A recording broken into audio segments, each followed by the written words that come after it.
సోనియా గాంధీ గారే తెలంగాణ ఇచ్చారు. సోనియా గాంధీ గారి దేవత. తిరిగి మరొక్కసారి రేపు తెలంగాణలో అన్ని జిల్లాల్లో సోనియా గాంధీ గారి చిత్రపటాలకు పాలాభిషేకాలు చేయాల్సిగా కాంగ్రెస్ పార్టీ నాయకత్వాన్ని కోరుతా ఉన్నాం. ఈరోజు కాంగ్రెస్ పార్టీ విలన్ అయితే, ఒకవేళ తెలంగాణ కాంగ్రెస్ పార్టీ ఇయ్యకపోతే కేసీఆర్ 3 చెరువులు దాగినా 100 కేసీఆర్లు వచ్చినా తెలంగాణ ఏర్పడేది కాదు.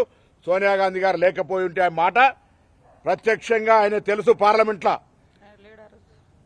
ఉద్యమ సందర్భంగా సోనియా గాంధీ గారి యొక్క తాపత్రయం, మాట నిలబెట్టుకోవాలి, తెలంగాణ ఇవ్వాలనే ఆలోచన మీకు తెలిసి ఇవాళ కాంగ్రెస్ పార్టీని విమర్శిస్తా ఉన్నారా? ఇవాళ మీరు ఎలకతుర్తి, అది శాసనసభ నియోజకవర్గం హుస్నాబాద్ గౌరవెల్లి రిజర్వాయర్ గురించి మాట్లాడినారు. 2007లో ఫౌండేషన్ వేస్తే 2014 ముఖ్యమంత్రిగా వచ్చి కుర్చేసుకొని కడతా అన్నారు. అప్పటికే టన్నెల్ పని అయిపోయింది, కంప్లీట్ బండ్ పని అయిపోయింది. ఇప్పటికి పని పూర్తి కాలేదని మీరే